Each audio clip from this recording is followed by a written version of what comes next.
આગળ આપણે જમીન પ્રદૂષણ માટેના મુખ્ય 4 કારણો જોયા. હવે આપણે જોઈશું જમીન પ્રદૂષણનું નિવારણ.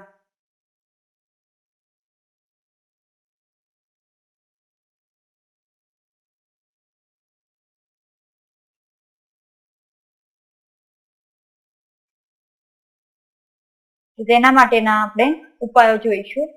તો ખેતીમાં પાકનું ઉત્પાદન વધારવા માટે રાસાયણિક ખાતરોને બદલે કુદરતી ખાતર અને જૈવિક ખાતરનો ઉપયોગ વધારવો જોઈએ. એટલે કે ખેતીમાં રાસાયણિક ખાતરને બદલે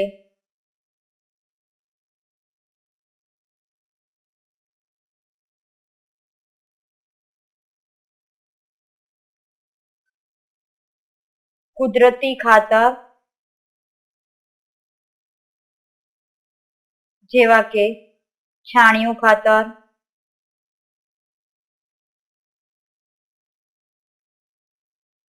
કોમ્પોસ્ટ ખાતર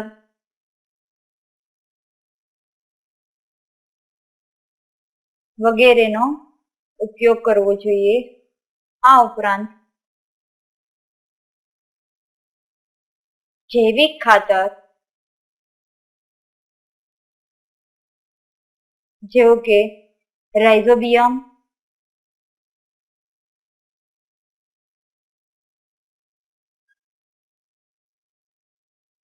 બેક્ટેરિયા છે રાઇઝોબિયમ, એ જ રીતે એઝેટોબેક્ટર,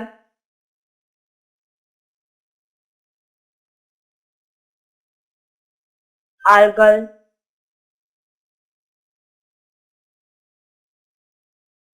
નો ઉપયોગ વધારવો જોઈએ.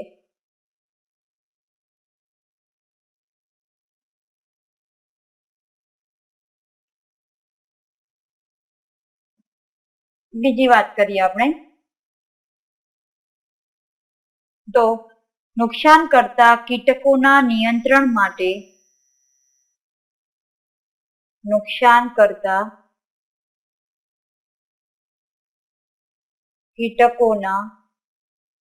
નિયંત્રણ માટે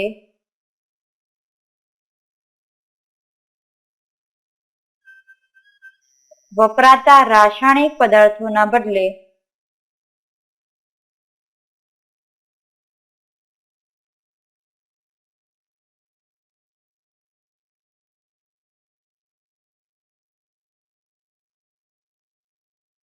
જૈવિક પદ્ધતિઓનો ઉપયોગ કરવો જોઈએ.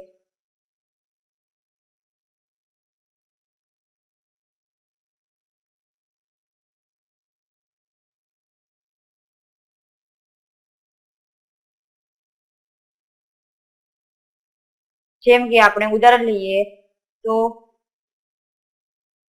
લીમડા, આકડો અને ધતુરાના પાનનો અર્ક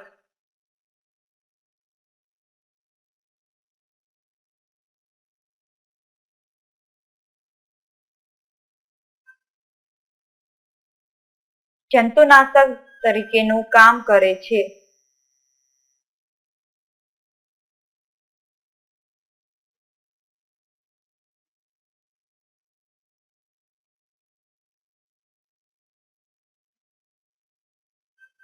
આ ઉપરાંત ટ્રાયકોડર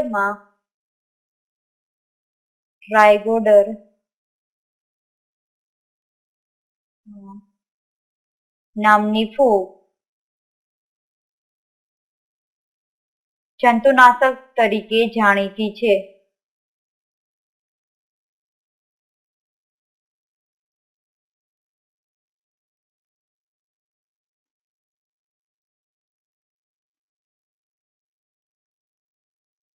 ત્રીજું જોઈએ આપણે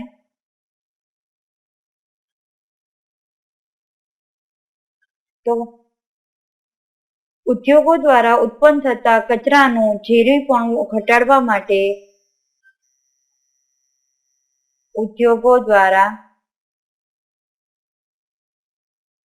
ઉત્પન્ન થતા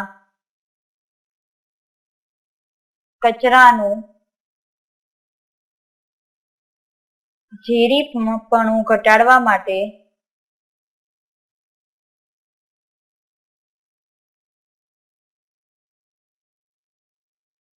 તેના પર જરૂરી ભૌતિક, રાસાયણિક અને જૈવિક પ્રક્રિયાઓ કર્યા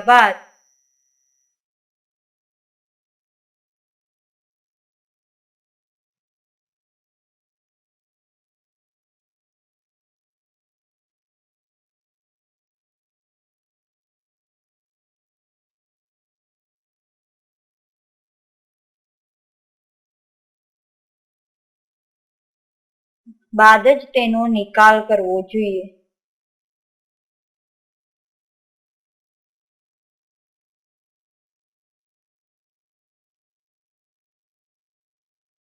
ફરીવાર આપણે જોઈએ જમીન પ્રદૂષણના નિવારણ માટેના ઉપાયો.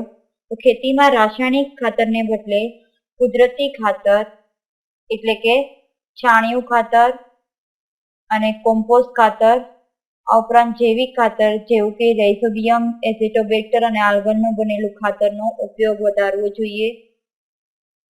બીજું છે નુકસાન કરતા કીટકોના નિયંત્રણ માટે વપરાતા રાસાયણિક પદાર્થના બદલે જૈવિક પદ્ધતિઓનો ઉપયોગ કરવો જોઈએ, જેમ કે લીમડા, આકડા અને ધતુરાના પાંદડાનો અર્ક જંતુનાશક તરીકેનું કાર્ય કરે છે.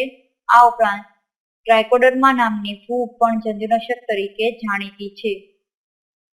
ત્રીજું છે ઉદ્યોગો દ્વારા ઉત્પન્ન થતા કચરાનું ઝેરીપણું ઘટાડવા માટે તેના પર જરૂરી ભૌતિક, રાસાયણિક અને જૈવિક પ્રક્રિયાઓ કર્યા બાદ જ તેનો નિકાલ કરવો જોઈએ. ચોથો ઉપાય છે કચરા તરીકેના કાગળ,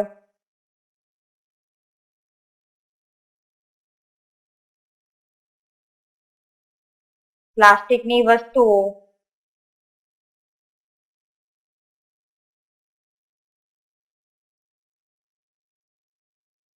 અને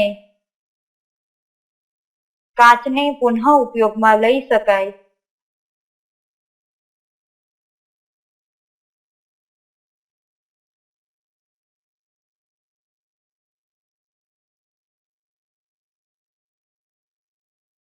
તેવા સ્વરૂપમાં ફેરવવાથી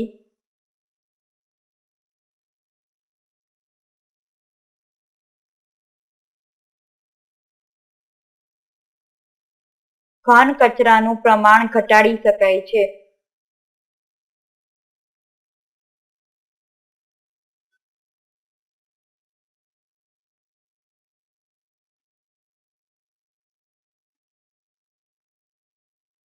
અને કુદરતી સ્ત્રોતની જાળવણી થઈ શકે છે. ઉદાહરણ તરીકે જોઈએ તો 1 ટન કાગળનું પુનઃ ઉત્પાદન કરવામાં આવે જો નકામા કાગળમાંથી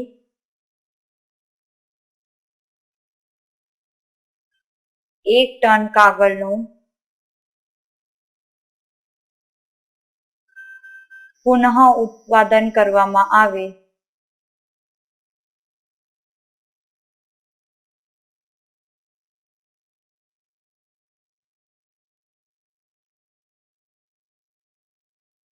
તો લગભગ 17 વૃક્ષોને કપાતા બચાવી શકાય છે.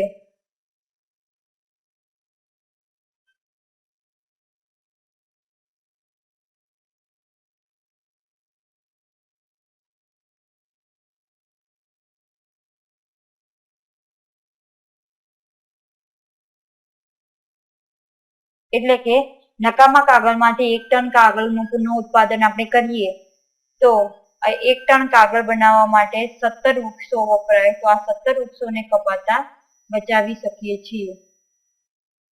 પછીનો ઉપાય જોઈએ આપણે ઓછા વૃક્ષો કાપવા, ઓછા વૃક્ષો કપાય અને વધુ વૃક્ષો ઉછેરવામાં આવે, વધુ વૃક્ષો ઉછેરવામાં આવે તેવી નીતિથી જમીનનું ધોવાણ અટકાવી શકાય છે. જમીનનું ધોવાણ અટકાવી તેની ફળદ્રુપતા જાળવી શકાય.